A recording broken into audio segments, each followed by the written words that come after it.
வணக்கம். பேரன்புடன் உங்கள் விஜயன். இன்றைக்கி வந்து நம்ம how to make millions before grandma dies இந்த திரைப்படத்தை விமர்சனம் தான் பார்க்க போகிறோம். இந்த பேர் நீங்கள் கேள்விப்பட்டிருப்பீங்க. தாய்லாந்து திரைப்படம் சமீபத்தில் வெளியாகி தாய்லாண்டோட ஆஸ்கருக்கு அஃபிஷியல் என்ட்ரியாக இந்த படம் போகுது. நிறைய விமர்சனங்கள், நிறைய அதை பற்றின ரைட்டப்ஸு கொஞ்சம் ரீசெண்டாக வைரல் ஆச்சு. இந்த படம் என்ன கதை அப்படின்னா, தாய்லாண்டில் இருக்கிற ஒரு 79 வயதான ஒரு பாட்டி. அவங்களுக்கு வந்து ஸ்டொமக் கேன்சர். அது அவங்க குடும்பத்துக்கு தெரிய வருது. அவங்களுக்கு 2 மகன், ஒரு மகள். ஒரே ஒரு பேரன் தான். அவன் மகள் வழி வந்த ஒரே ஒரு பேரன் மட்டும்தான் அவங்களுக்கு. அவங்கள கடைசியாக யார் பார்த்துக்கிறது அப்படிங்கிற வரும்போது அந்த பேரன் வந்து முன்னே வந்து அவன் பார்த்துக்கிறான். அதுக்கப்புறம் அவங்களோட கேன்சர் வந்து அடுத்தடுத்த ஸ்டேஜுக்கு போகுது. எதிர்பார்த்தபடியே அவங்க இறந்து போயிடுறாங்க. அவங்களுக்கு ஒரு சொத்து இருக்குது. அந்த சொத்து பிரச்சனைகள் சிலது வருது. அப்படி போகுது கதை. ஸோ இந்த படத்தோட டைட்டில் வந்து how to make millions before grandma dies அப்படிங்கிறது வந்து குடும்பத்துலேருந்தே கொஞ்சம் கொஞ்சமாக வரும். நிறைய இடங்களில் அந்த மில்லியன் வரும். மில்லியன் சம்பாதிக்கிறது, அதை நோக்கி போகிறது அப்படிங்கிறது.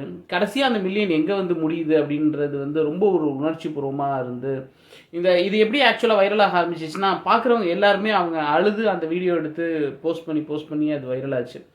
இந்த படம் யாருக்கானது அப்படின்னா, யாரெல்லாம் பாட்டியை மிஸ் பண்ணுறாங்களோ அவங்களுக்கான திரைப்படம் இது. இருக்கிற பாட்டி, இல்லாத பாட்டி, யாரெல்லாம் எல்லா பாட்டிகளையுமே யாரெல்லாம் மிஸ் பண்ணுறாங்களோ அவங்களுக்கெல்லாம் திரைப்படம் இது. கண்டிப்பாக உங்களுக்கு ஒரு காட்சியிலையாவது கண்ணீரை வரவழைக்கும். எனக்கு வரவழைச்சிச்சு. அந்த மாதிரி உங்களுக்கும் வரவழைக்கும். நெட்ஃப்ளிக்ஸில் இருக்குது. தாய் லாங்குவேஜ்லேயும் இங்கிலீஷ் டப்பிங்லையும் மட்டும்தான் இருக்குது. மற்ற மொழிகளில் டப்பிங்கில் வெளியிடலை.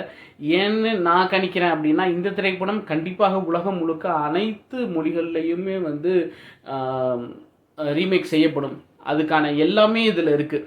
அதாவது இது தாய்லாண்டை பேஸ் பண்ண ஒரு கதை தான். அங்கே நடக்கிற ஒரு கதை.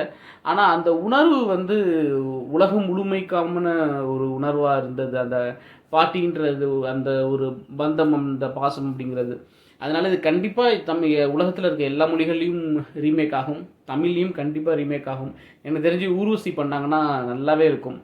இந்த படத்தில் அந்த பாட்டி பையன் 2 பேர் பேரன் 2 பேருமே வந்து நிஜமான பாட்டி பேரன் மாதிரியே நடிச்சிருக்காங்க.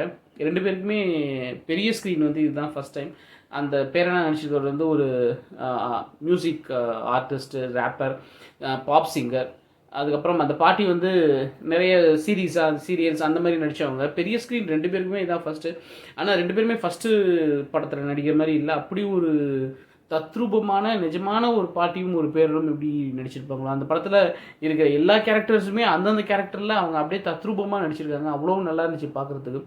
ரொம்ப ஒரு ஃபீல் குட், உணர்ச்சி வசப்படுற, ஏன் நம்ம அலறதுக்காக படம் பார்க்கணுமா அப்படின்னா, அலறது வந்து அவ்வளோ ஒன்றும் தப்பு கிடையாது. அதே மாதிரி எதுக்காக அலறணும்னு ஒன்று இருக்குது. இந்த படம் பார்த்து அழுதிங்கன்னா அதில் எந்த வகையான தப்புமே கிடையாது. உங்களுக்கு ஒரு மனசை கொஞ்சம் லேசாக்கும். உங்கள் உள்ளார ஏதாவது கனமான விஷயங்கள் அழுத்திக்கிட்டு இருந்துச்சு, பாஸ்ட்டோ ப்ரெசண்ட்டோ எதுவாக இருந்தாலும் இந்த படம் பார்க்கும்போது உங்கள் மனசை வந்து கண்டிப்பாக லேசாகும். டைம் எடுத்து பொறுமையாக உட்காந்து பாருங்கள். ரொம்ப மெதுவான ஒரு திரைப்படம். பாட்டு கிடையாது, எந்த விதமான வேகமும் கிடையாது. ரொம்ப நிதானமாக போகக்கூடிய ஒரு திரைப்படம். பட் உங்களை வந்து ரொம்ப பாதிக்கும் இந்த திரைப்படம்.